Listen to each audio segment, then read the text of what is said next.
Who was Graham Parsons, a country rock soulful singer who made his mark with the Flying Burrito Brothers and the Byrds' solo career. And of course, his death was filled with mystique.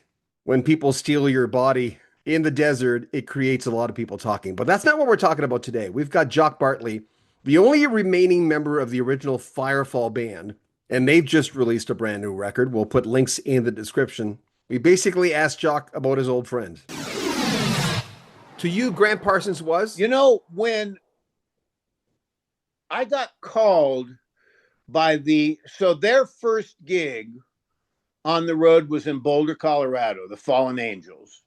And they had been looking for the right guitar player in LA for months.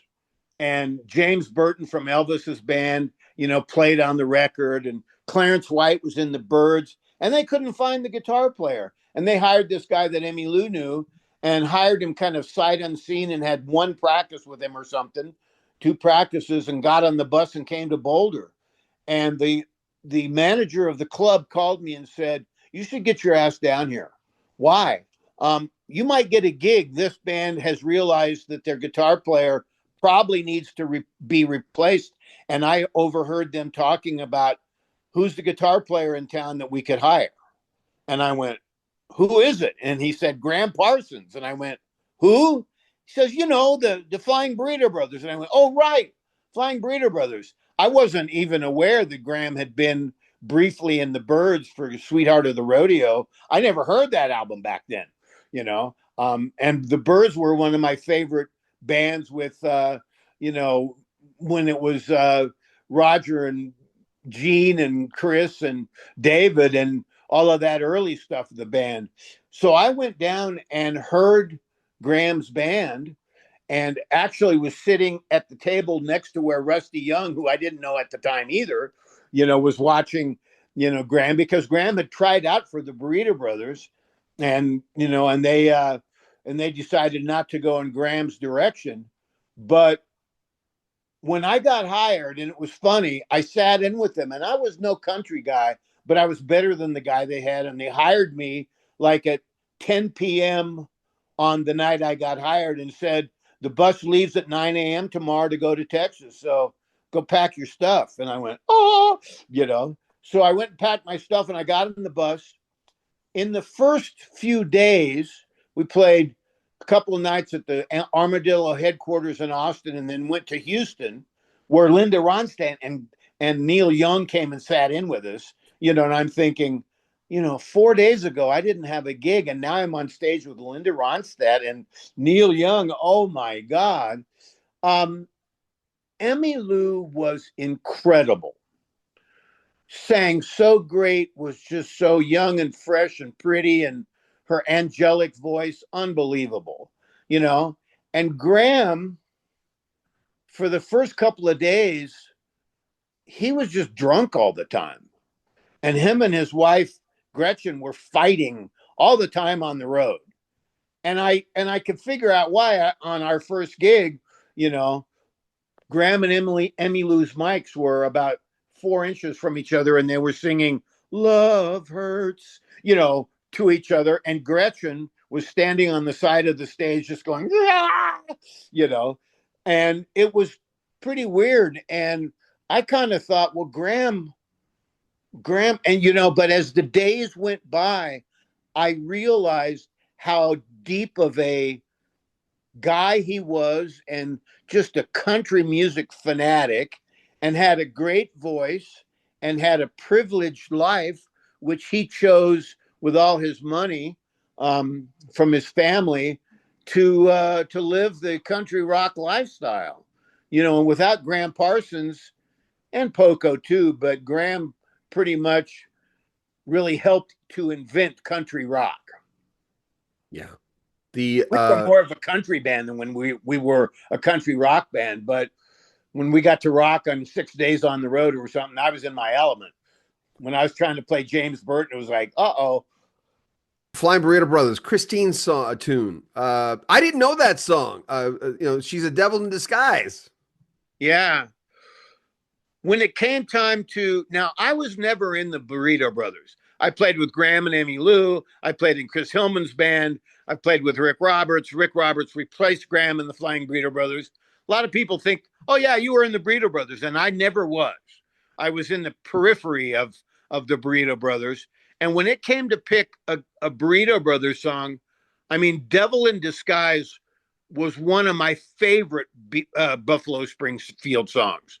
And I think they put it out as a single, but it did nothing. And the Flying Burrito Brothers, not a lot of people nowadays have even heard of, but and they're out kind of doing that kind of thing. But Devil in Disguise, one of my favorite Graham and Chris songs. And, I thought, well, that's one I could sing, you know. Now, of the three singers in Firefall now, Stephen, John, and me, those two guys, I didn't care if I didn't even sing on the record. They're so good that, no, you guys sing the bass part. You do that. And a lot of times on background vocals, I'd have Stephen sing, we'd sing Stephen on the low part and John on the high part harmony, and I'd double that. So there'd be four of them, right? And then I'd say, okay, guys, switch parts. And John would go down and sing the low part, and Stephen would sing the high part, and I'd double that. So there would be four Johns and four Stephens. And then the trick of production is to make it sound like one good vocal or two good vocals. That's one guy singing like that. Wow. Yeah. And I'm a good singer and I got good pitch, but I can't hold a candle to those guys singing. But I knew that I wanted to sing lead on one or two or three songs per record. And Devil in Disguise, which is Christine's song, was a good one for me to do. And I really liked that train groove. We didn't have a song like that. Yeah. And when you're putting together an album, I was talking to somebody about this last week.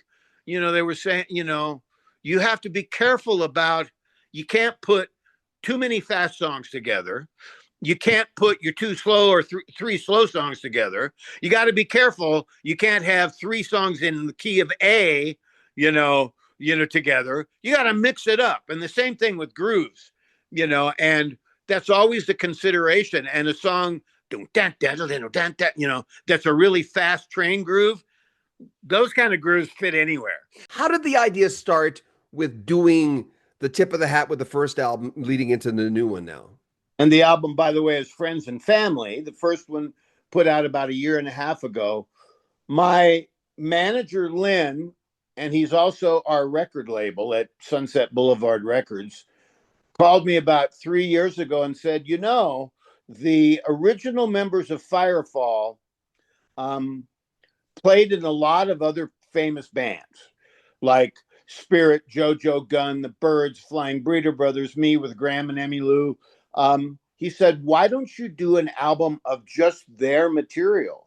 And I went, well, that's great, but let's expand that, because in 1976, our first album hit so big in 1976. We got to tour with Fleetwood Mac, first on the White Album and then Rumors tour. We got to tour with Loggins and Messina, Leonard Skinner before the plane crash, Marshall Tucker, Loggins and Messina, all these great bands. And we got to be friends with a number of them. And when Lynn suggested that idea, I went, oh, that'd be great. And so he said, that sounds great. So we went about selecting the songs, which some of them were really easy. Loggins and Messina, Angry Eyes. I mean, that sounds like Firefall, really. We sound like that. But then there were some other ones that I didn't really know. And for instance, when it came time to choose a heart song, I went, a heart song? God, what heart song would we do? And my bass player, lead vocalist, John Basaha, said, I could sing the heck out of What About Love? And I went, bingo. What About Love? Not an easy song to sing. Not an easy song to sing. Ann Wilson, right?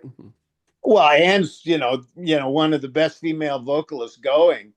And yeah, John's such a good singer that, I mean, he's the first.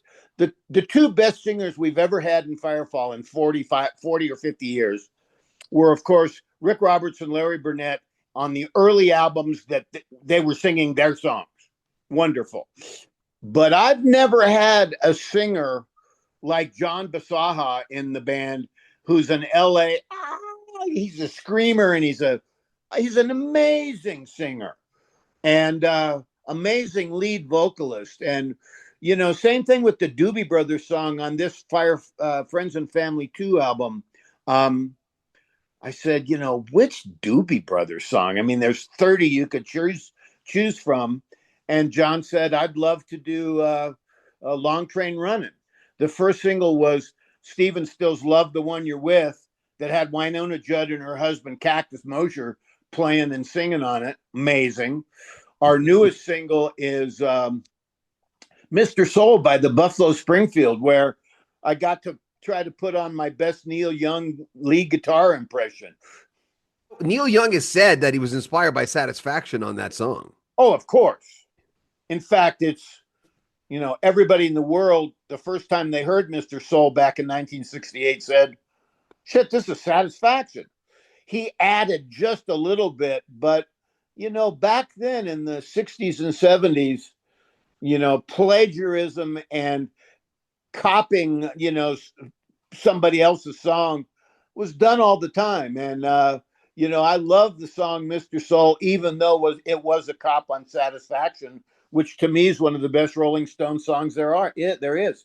Remember, subscribe to our channel, click the bell notification, don't miss anything, comment on our videos, like them, and share them on social media. I'm John Bowden. This is Rock History Music.